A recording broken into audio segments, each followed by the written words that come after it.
irmãos, boa noite. Eu gostaria de ler Salmo 84, de 1 a 3. Quão amáveis são os teus tabernáculos, Senhor dos exércitos. A minha alma suspira e desfalece pelos atos do Senhor. O meu coração e a minha carne exultam pelo Deus vivo. O pardal encontrou casa, e a andorinha ninho para si, onde acolha os seus filhotes. Eu, os teus altares, Senhor dos exércitos, Rei meu e Deus meu. Essa é uma realidade expressa pelo salmista, que se encaixa perfeitamente nos nossos dias. A saudade de estarmos no templo e de celebrarmos a Deus aqui todos juntos. Mas Deus preparou outro tempo para nós agora. E a minha oração é que aí na sua casa, Deus o abençoe, Deus visite a sua vida, a sua família e possa trazer muitas bênçãos para o seu coração. Nós vamos nesse instante ouvir o prelúdio com o grupo de louvor da nossa igreja.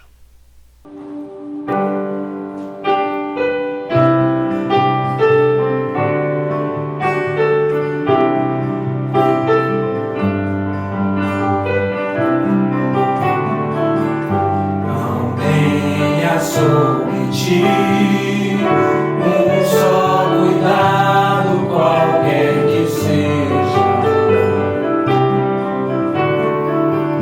pois somente um seria muito para ti.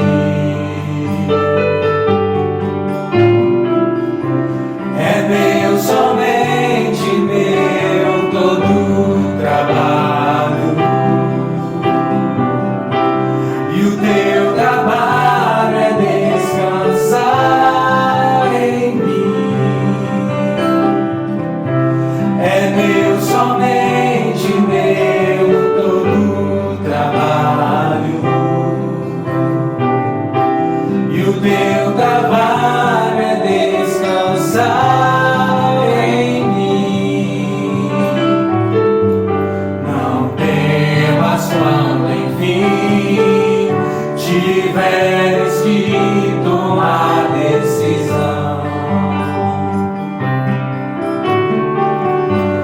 Entrega tudo a mim, confia de todo o coração. É meu, somente meu, todo trabalho, e o teu trabalho é descansar em mim. É meu, somente meu, todo trabalho, e o teu trabalho é descansar em mim.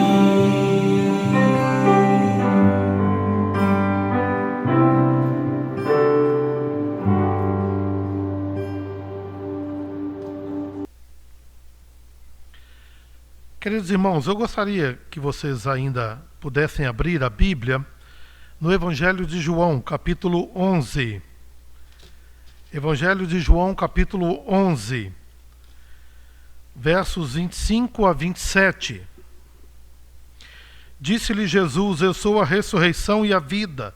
Quem crê em mim, ainda que morra, viverá. E todo que vive e crê em mim, não morrerá eternamente. Crês isto? Sim, Senhor, respondeu ela. Eu tenho crido que tu és o Cristo, o Filho de Deus que devia vir ao mundo. Esse texto, ele mostra quando Jesus esteve no sepultamento de Lázaro, e ele teve o contato primeiramente com com Marta, e neste contato ela pôde expressar esta linda confissão de fé. Eu tenho crido que tu és o Cristo, Filho de Deus, que devia vir ao mundo. Você vai se lembrar que a casa de Lázaro, Maria e de Marta era uma casa onde Deus ou Cristo estava sempre presente. E nesse mês de maio, a minha oração é que Cristo seja sempre presente na sua casa, de maneira que Ele possa firmar no nosso coração toda a certeza, toda a fé de que Ele é o nosso Deus. Assim como Marta fez: eu tenho crido que Tu és o Cristo, o Filho de Deus que devia vir ao mundo. Eu gostaria de orar nesse instante pela sua família. Pai querido, em nome de Jesus, visite as famílias da IPB Jaburuna, de maneira, ó Deus, que cada uma seja visitada pela Tua presença, e com a Tua presença, ó Deus, a bênção do Senhor possa estar sobre a vida de todos. Ajuda-nos, ó Pai, nesses dias que estamos em nossas casas. Visita-nos, ó Pai, e traga-nos, ó Deus, saúde física, emocional, mas sobretudo, ó Deus, que o nosso coração continue firmado no Senhor, que a nossa fé continue estabelecida em Cristo Jesus. É o que nós oramos e é o que nós pedimos em nome de Cristo Jesus. Amém. Nós vamos agora, nesse instante, ouvir o grupo de louvor que conduzirá os cânticos espirituais. Boa noite. Nós queremos te convidar neste momento a adorar o Senhor conosco com cânticos espirituais. E a primeira canção que nós vamos entoar, ela está referenciada lá no Novo Testamento, quando Jesus Cristo diz para a mulher samaritana que Ele procura adoradores que o adorem em espírito e em verdade. O Pai procura adoradores que o adorem em espírito e em verdade. Nós queremos te convidar, aí aonde você está nesse momento, a adorar o Senhor de todo o coração e com verdade.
foi por meio de Cristo na cruz do Calvário, que morreu pelos nossos pecados, que morreu para nos conceder salvação.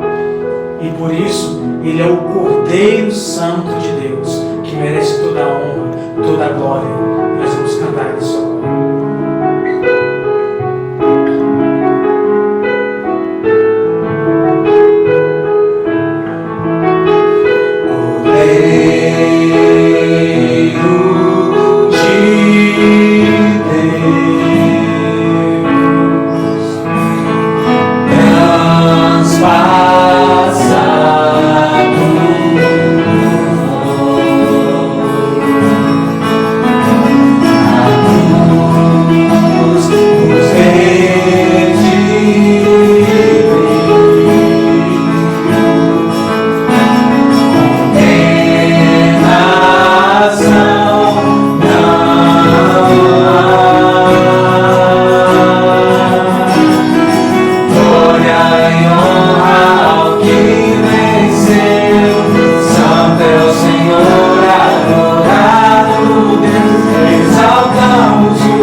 debaixo da terra,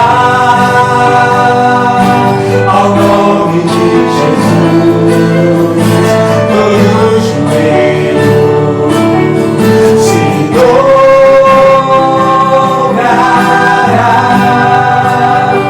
e toda língua confessará que Ele é o Senhor.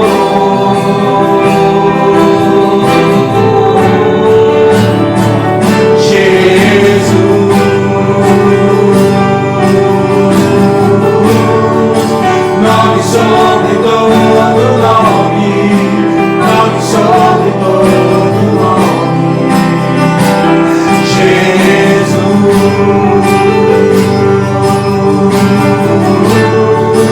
Nome sobre todo nome, nome sobre todo nome. Abre mão da sua glória, semelhante a um homem, se esvaziou, servo do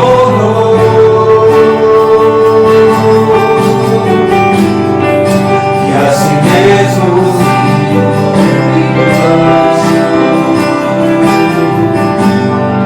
e como filho obedeceu até a morte, e morte de cruz. Mas o grande Deus, o nosso Pai, o exaltou e lhe deu um nome que é sobre todo nome, no céu e na terra, e debaixo da terra, ao nome de Jesus, todo joelho se dobrará e toda língua confessará Senhor.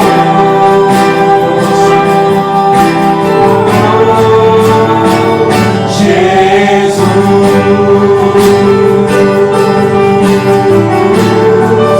Nome sobre todo nome, nome sobre todo nome, Jesus.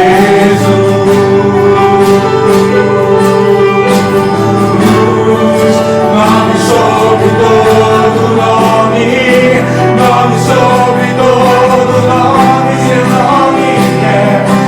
nome é maravilhoso, conselheiro, Deus forte, Pai da eternidade, Príncipe da paz. Seu nome é maravilhoso, conselheiro, Deus forte, Pai da eternidade, Príncipe da paz. Seu nome é maravilhoso, conselheiro, Deus forte, Pai da eternidade, Príncipe da paz. Seu nome é maravilhoso, conselheiro, Deus forte, Pai da eternidade, Príncipe da paz.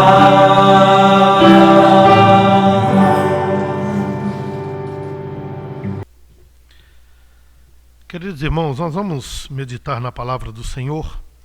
Gostaria que você abrisse a sua Bíblia, se pudesse, em Gênesis capítulo 14. Nós vamos ler a partir do verso 12 até o final, verso de número 24. Gênesis capítulo 14, versos 12 a 24. 4. Apossaram-se também de Ló, filho do irmão de Abrão, que morava em Sodoma, e dos seus bens, e partiram. Porém veio um que escapara e o contou a Abrão, o hebreu. Este habitava junto dos cavalhais de Manre, o amorreu, irmão de Escol e de Aner, os quais eram aliados de Abrão. Ouvindo Abrão que seu sobrinho estava preso, fez sair 318 homens, dos mais capazes, nascidos em sua casa, e os perseguia até Dan. E repartidos contra eles de noite, ele e os seus homens, feriu-os e os perseguiu até Obá, que fica à esquerda de Damasco. Trouxe de novo todos os bens, e também a Ló, seu sobrinho, os bens dele, e ainda as mulheres e o povo.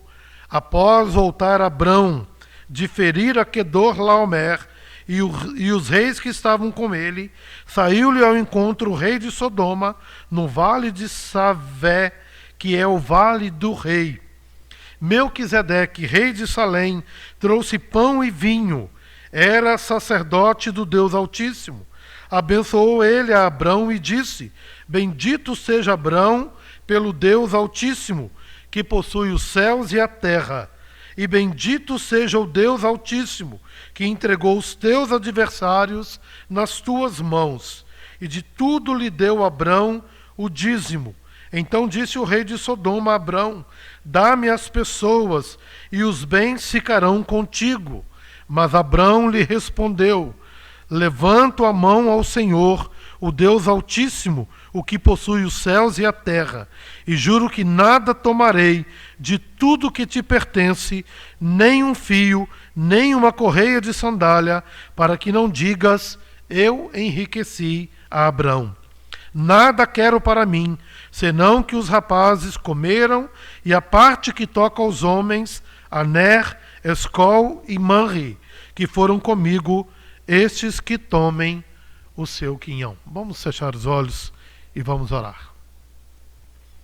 Senhor, nós pedimos que o Senhor, pela tua misericórdia, abra os nossos olhos, bem como, Senhor, os nossos corações, para compreendermos a tua palavra, que será exposta nesse instante. Fale conosco, ó Deus, nós oramos e pedimos em nome de Jesus. Amém. Você vai perceber que eu saltei os versículos iniciais para que a gente pudesse fazer a leitura a partir de Jó sendo levado cativo. Nós vamos falar um pouco de Abrão em Gênesis 14, que é o texto que lemos. Um homem que é próspero, você sabe disso, porque no final do capítulo 13, que nós falamos na semana passada, ele era um homem que havia possuído e adquirido muitas riquezas. Contudo, apesar de ser um homem próspero, diz a Bíblia que Abrão ainda era um nômade errante pela terra. Ele não havia estabelecido um local da sua residência fixa e ele ainda estava peregrinando pela terra de Canaã, a terra da promessa. Não havia, portanto, nada óbvio que o caracterizasse como herdeiro designado por Deus da terra de Canaã. O que o texto apenas nos informa é que ele morava nos cavalhais de Manre. E ele, então, é chamado. E, na verdade, ele recebe uma notícia de que o seu sobrinho Ló tinha sido levado cativo por alguns reis que estavam aliados a Quedorlaomer. Para você entender essa batalha, Quedorlaomer era o rei de Elão, junto com o rei de Sinar, de Elisar e de Goim. Ele está em batalha nesse instante contra o rei de Sodoma, contra o rei de Gomorra, e aí as duas cidades estão relacionadas com a história de Ló, com a cidade de Adimá, Zeboim e Bela, que também é chamada de Zoar. Por que que isso está acontecendo? Na verdade, esses 5 reis de Sodoma, Gomorra, Admá, Zeboim e Zoar, eles são reis que estão dominados pelo outro grupo, o grupo inimigo, que é formado por Elão, o rei Quedorlaomer, Sinar, Elazar e Goim. E agora Abrão ouve falar que uma batalha iniciou entre eles e o seu sobrinho foi levado cativo.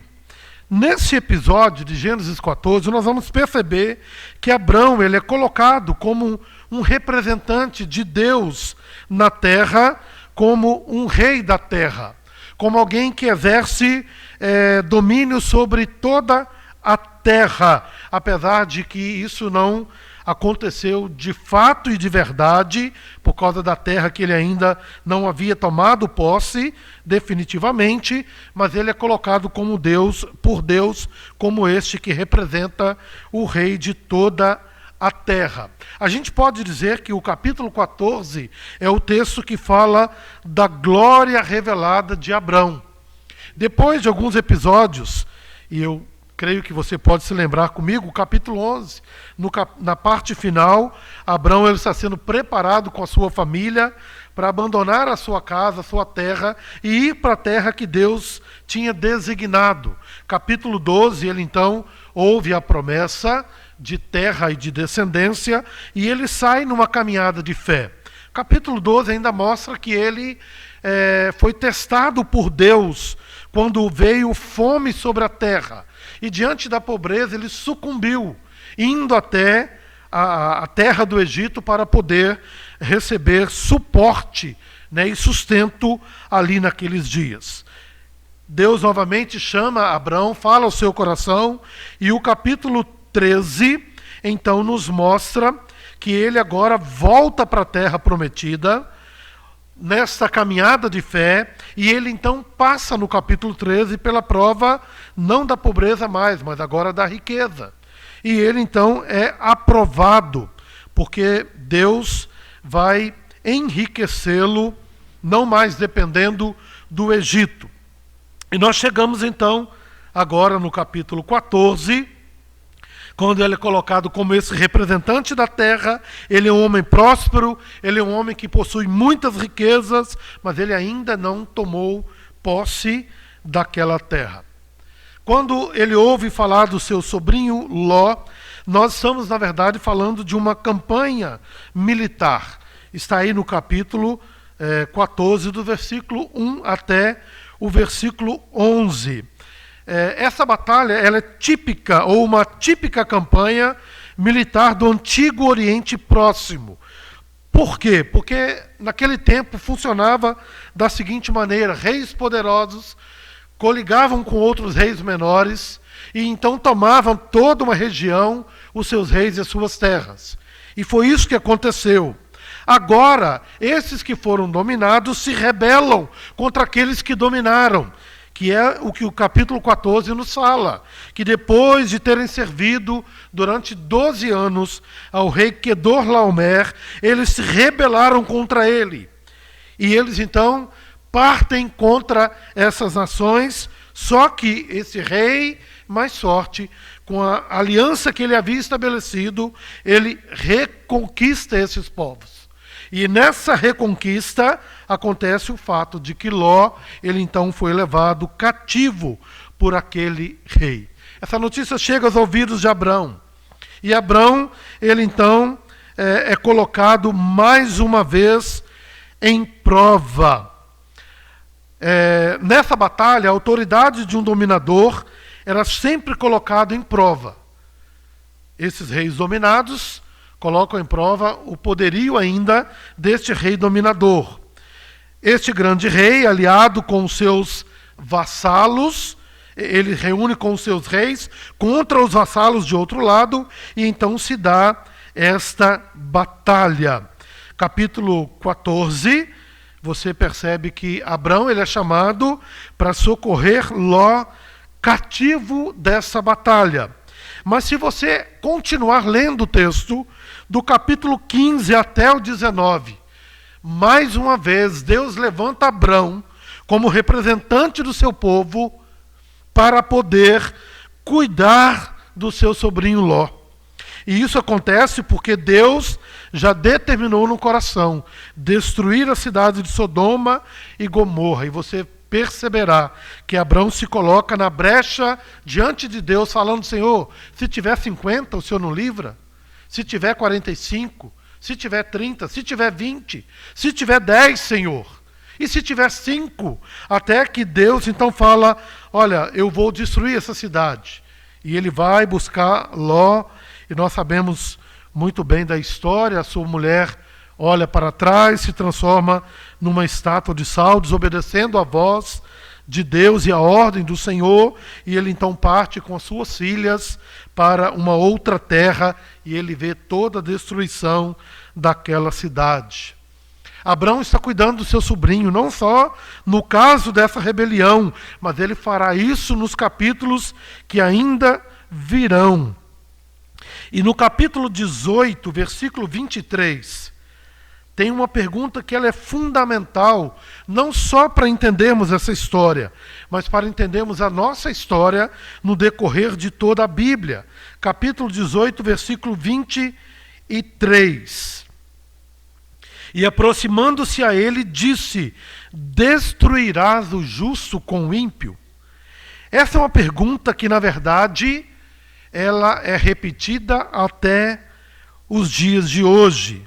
Ela levanta uma questão teológica profunda. O Senhor destruirá o justo junto com o ímpio? Percebe, irmãos, que essa pergunta, ela leva em consideração a possibilidade de que no meio de toda a raça humana, Deus vai encontrar homens e mulheres que são bons, que são justos e que não merecem o castigo junto com o ímpio. A gente sempre, inclusive, usa um ditado que quem é bom e fala a verdade não merece castigo. Mas percebam que a palavra de Deus já está nos preparando para uma verdade que é dita desde Gênesis até o Apocalipse, que não há um justo sequer, não há nenhum que busque a Deus, todos se extraviaram e todos carecem da glória de Deus, conforme Paulo nos alerta. Em 2 de Pedro, talvez nós possamos ter ali uma resposta a esta pergunta. O Senhor trará o juízo tanto para o ímpio quanto para o bom. 2 de Pedro, capítulo 2, versículo 9, diz assim: é porque o Senhor sabe livrar da provação os piedosos e reservar sob castigo os injustos para o dia de juízo. O que Pedro vai trazer de luz para essa pergunta lá de Gênesis? Ele vai dizer o seguinte: é que há conforto para todos nós no mundo real de decisões e escolhas difíceis. O que o texto está nos dizendo, queridos irmãos, é que Deus sempre teve como projeto dele, como plano dele, como algo estabelecido antes da fundação do mundo, estabelecer para si mesmo um povo, não porque eram justos, mas porque Deus quis escolher alguns em detrimento de outros. Na verdade, quando voltamos os nossos olhos para a história de Ló, e você percebe que ele escolheu as campinas do Jordão, porque eram campinas aprazíveis aos seus olhos. Esse texto e essa história é um alerta para nós, que nos alegramos e nos acomodamos a este mundo e assimilamos o seu modo de vida. A história de Ló, junto com a história de Abrão, é para mostrar para mim e para você que nós corremos o risco de nos acomodar a este mundo e achar que a nossa vida ela está limitada a apenas esta vida. Paulo vai dizer: seremos os mais infelizes dos homens se nós pensarmos desta forma. Nós vemos em Gênesis 13, versículo 12: habitou Abrão na terra de Canaã, e Ló nas cidades da campina e ia armando as suas tendas até Sodoma. Ló se acomodou a este mundo e ele foi se aproximando cada vez mais do pecado, consequentemente longe de Deus e da terra da promessa. E o alerta fica para mim e para você, se nós não temos também nos acomodados a este mundo. Você já parou para pensar que os planos que temos geralmente envolvem ficarmos ricos, casarmos, adquirirmos coisas? Geralmente passa por este filtro. E Deus está nos alertando para que a gente tenha cuidado. Somos passageiros dessa terra. Este aqui não é a nossa parada final. Nós somos peregrinos aqui e almejamos a Jerusalém celestial, o lugar onde sim ficaremos por toda a eternidade. Agora, percebe, irmãos, que essa história mostra para nós que há uma ameaça à promessa. Você vai perceber que nós falamos disso outras vezes. Deus chama Abrão. O texto lá de Gênesis 11 diz que a sua esposa era estéril e não tinha filhos. Capítulo 12 faz a promessa de um filho herdeiro e da terra. E a história continua de tal forma que essa mulher está velha e ela não tem o filho da promessa ainda. E aí nós vamos perceber que Ló era a única família que Abrão tinha. Contudo, Abrão poderia ter deixado Ló seguir o seu caminho e o fruto de suas escolhas, mas ele resolveu ir atrás do seu sobrinho. Você se lembra da história? Se você escolher ir para a direita, eu vou para a esquerda. Diz a Bíblia que olhando e vendo apenas com os olhos humanos, Ló escolheu a parte que lhe parecia melhor.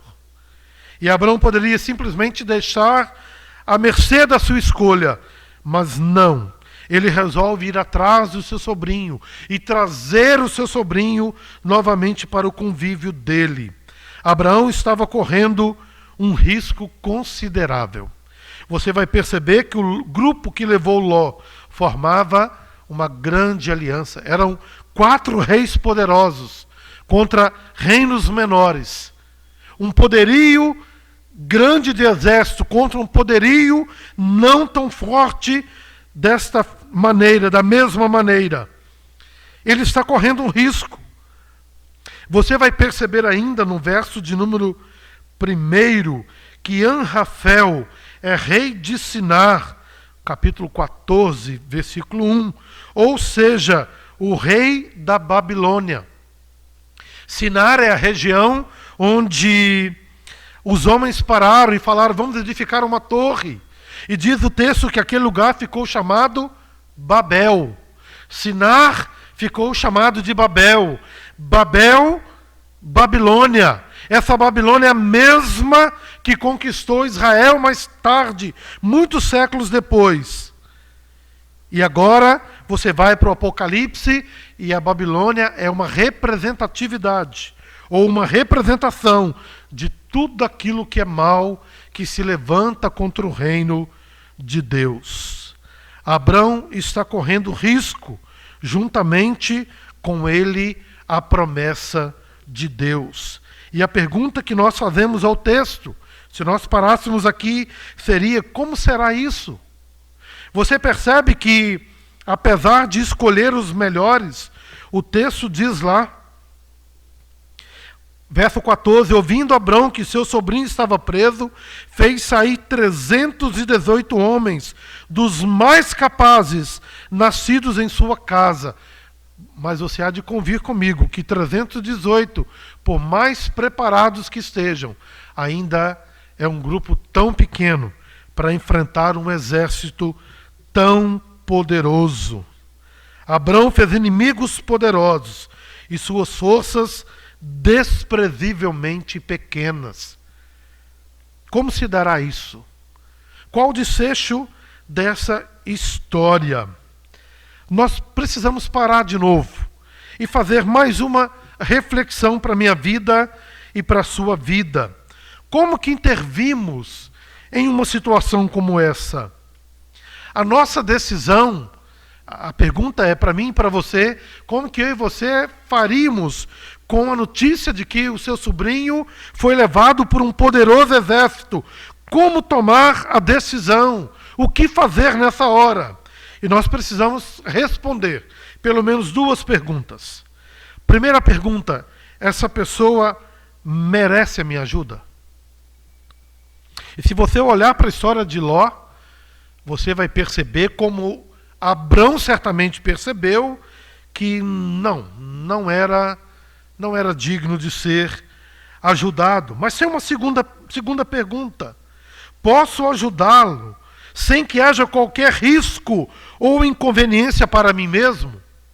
E mais uma vez a resposta é não, porque os exércitos de Abrão são infinitamente menores do que os exércitos daquela coligação de reis. Talvez a gente poderia dizer o seguinte: se nós tivermos 2 sims para essa resposta, nós estamos então prontos para ajudar. Se a gente tiver um sim e um não, a gente talvez pudesse pensar no caso. Será que eu ajudo ou não? Mas percebe, irmãos, as duas respostas, não. Porque Ló não merecia ser ajudado. E Abrão estava colocando em risco a sua vida e de toda a sua família para poder socorrer o seu sobrinho Ló. Ele sabia que Ló não merecia ser ajudado. Mas diz o texto que ele se mete nessa empreitada. Diríamos, nessa enrascada. Mas a Bíblia vai dizer que há um motivo para isso. Capítulo 14, que lemos, o verso 14, que também já lemos, diz que Abrão, ouvindo que seu sobrinho estava preso, ele fez sair aqueles homens para poder recuperá-lo. Veja, irmãos, a ideia aqui de ser um parente, um sobrinho dele, literalmente dá-nos a ideia de que ele era um irmão. Você precisa pensar em família, não no contexto que nós temos hoje, mas família no Velho Testamento era um contexto bastante abrangente, onde moravam vários irmãos, com vários filhos, primos então conviviam juntos, ou sobrinhos junto com seus tios. E é por isso que o texto então diz que Abrão resolve ir, porque ele tem que socorrer literalmente um irmão da sua casa. E aí eu quero voltar naquela afirmação que eu fiz no começo. Abrão ele é colocado como rei de toda a terra. E agora, como divinamente designado, como governador da terra, ele interviria em seu súdito oprimido. Você consegue perceber a analogia de que reis dominaram outros reis menores?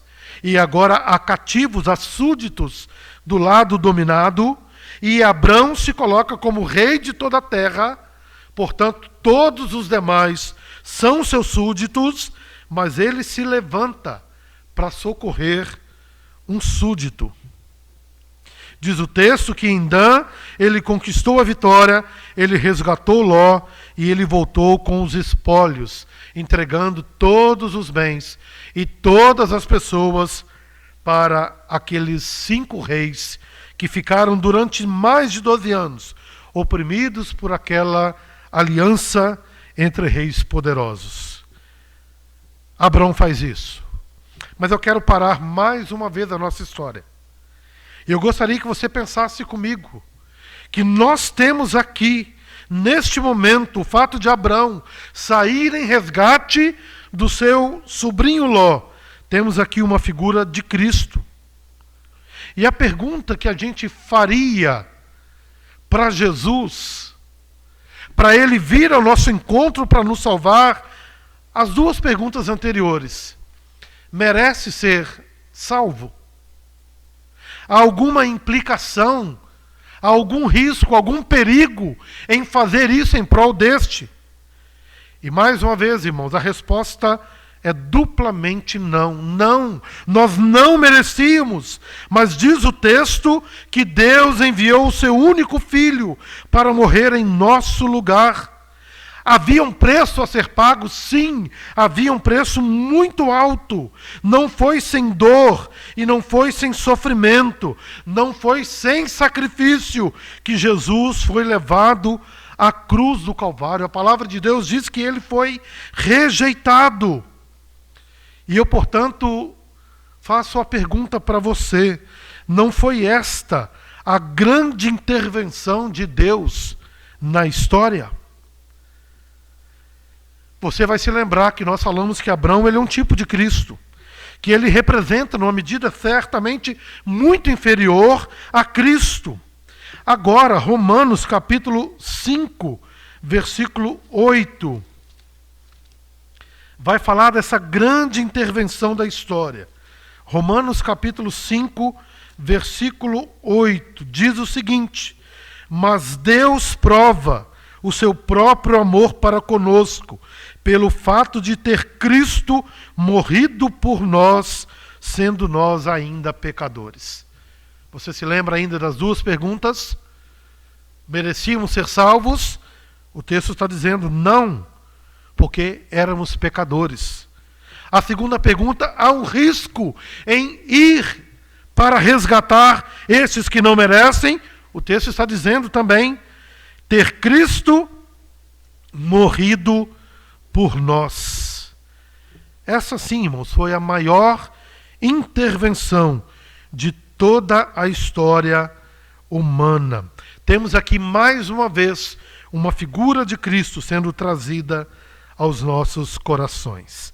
Verso 17 do capítulo 14 de Gênesis, a partir do verso 17 a 24, diz que após voltar Abrão de ferir a Quedorlaomer e os reis que estavam com ele, saiu ao encontro o rei de Sodoma no vale de Sicote, que é o vale do rei. Lá no finalzinho do capítulo, o texto vai dizer que aquele rei ofereceu riquezas para Abrão. E ele disse: olha, eu não quero nada, para que ninguém diga que eu enriqueci Abrão, mas eu quero apenas aquilo que os meus homens comeram nessa batalha, apenas a sobrevivência deles, nada mais além disso. Isso tem uma importância muito grande, pensando que em capítulos anteriores ele havia fracassado exatamente nessa hora. Quando houve fome, ele foi procurar recurso, e depois, quando tudo lhe foi oferecido, mas ele escolheu a Cristo como a grande herança da sua vida. E é isso que o texto vai nos falar a partir de agora. A Bíblia apresenta um personagem um pouco estranho, Melquisedeque. Ele é chamado Rei de Justiça, e ele é da cidade de Salém, que significa paz, de onde temos a palavra Jerusalém, cidade de paz. E este homem, ele é contraposto no texto com o próprio rei de Sodoma, que, apesar de oferecer a Abrão toda a recompensa, era quem governava uma cidade de abominações. Tanto que mais tarde Deus a destrói completamente. Qual é o teste de Abrão agora nesse texto? Obediência e devoção ao Deus Altíssimo, representado por Melquisedeque, ou o enriqueça rápido, promovido pelo rei de Sodoma. E a Bíblia diz que Abrão disse: olha, eu não quero nenhuma riqueza. A história de Abrão ela é contrastada com a escolha de Adão lá em Gênesis, capítulo 3. Abrão não quis pegar um atalho como Adão quis. E nós, a pergunta agora é para mim e para você, temos diante de nós também atalhos propostos por Satanás? Como têm sido as nossas escolhas na área da sexualidade, na ética dos negócios, na fidelidade nos dízimos, na maneira que nós somos fiéis dentro do nosso lar? São os atalhos que Satanás colocam diante de nós. Assim como a proposta para Abraão, ou você honra a este rei de paz e de justiça, que representa Deus, ou você vai honrar este rei de uma cidade de abominações que te oferece muita riqueza. Abraão fez uma escolha sensata. Adão, nosso primeiro pai, fez uma escolha completamente insensata e contrária à vontade de Deus. E mais uma vez a palavra do Senhor vai trazer um novo tipo de Cristo, na figura de Melquisedeque, apresentada neste capítulo, a partir do verso de número 18. Qual é a representação deste homem em relação a Jesus? Neste capítulo, Melquisedeque apresenta-se como que maior do que Abraão. Você vai perceber que há uma hierarquia no texto. Melquisedeque é colocado como representante de Deus, como rei de justiça, rei de paz, e ele está acima. Logo depois nós temos Abraão como divinamente colocado como rei de toda a terra, mas nós temos impérios menores e reinos menores. Cristo, ele é comparado com Melquisedeque. Você pode ver isso lá no livro de Hebreus, especialmente no capítulo 6, porque nós temos ali 3 evidências de que Melquisedeque é um personagem que representa a Cristo, por 3 maneiras. Primeiro, seu ofício não era estabelecido com base em hereditariedade, mas em ofício dado pelo próprio Deus. É interessante que Cristo não tem uma descendência humana, assim como Melquisedeque, nós não temos notícia de quem foram seus pais. Ele apenas é apresentado na narrativa bíblica. Segundo, o sacerdócio dele era eterno.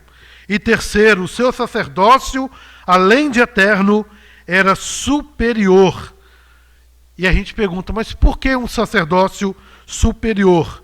Porque os animais mortos no Antigo Testamento eram incapazes de pagar a nossa rebelião contra Deus.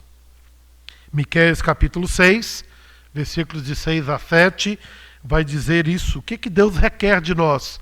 Sacrifícios, novilhas, ovelhas, sacrifícios qualquer da nossa parte? Não, ele não quer absolutamente nada disso. Como Abraão, precisamos de Jesus. Na hora do nosso fracasso, como aconteceu no capítulos anteriores, mas também na hora de nosso maior triunfo.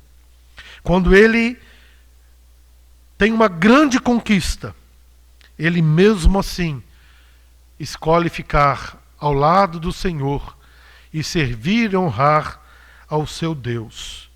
Tudo o que fizermos, tudo, irmãos, não será suficiente para merecer o nosso lugar no céu.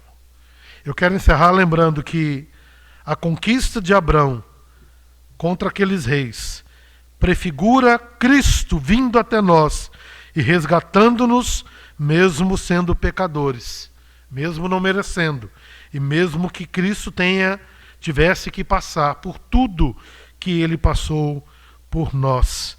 E agora o texto nos mostra Melquisedeque como a figura de Cristo, aquele que Abraão honrou com a sua vida, ensinando-nos que nós também devemos honrar a Deus acima de todas as coisas. A salvação, ela é um dom gratuito de Deus.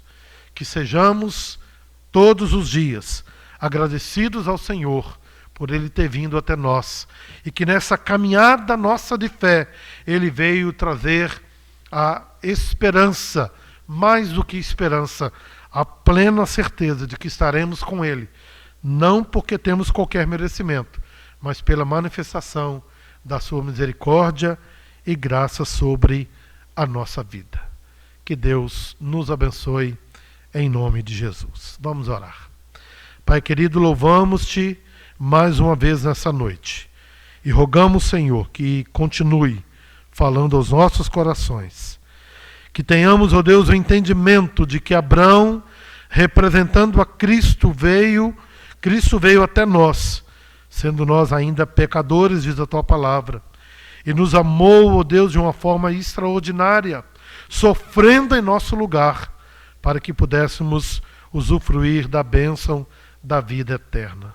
Louvamos o teu nome, exaltamos ao Senhor, em nome de Cristo Jesus. Amém. Vamos ser despedidos com a bênção.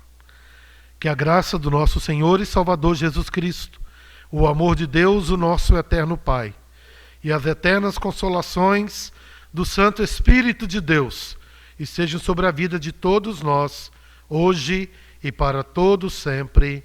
Amém. Uma boa noite, uma boa semana, e que Deus continue guardando a todos nós, em nome de Jesus. Amém.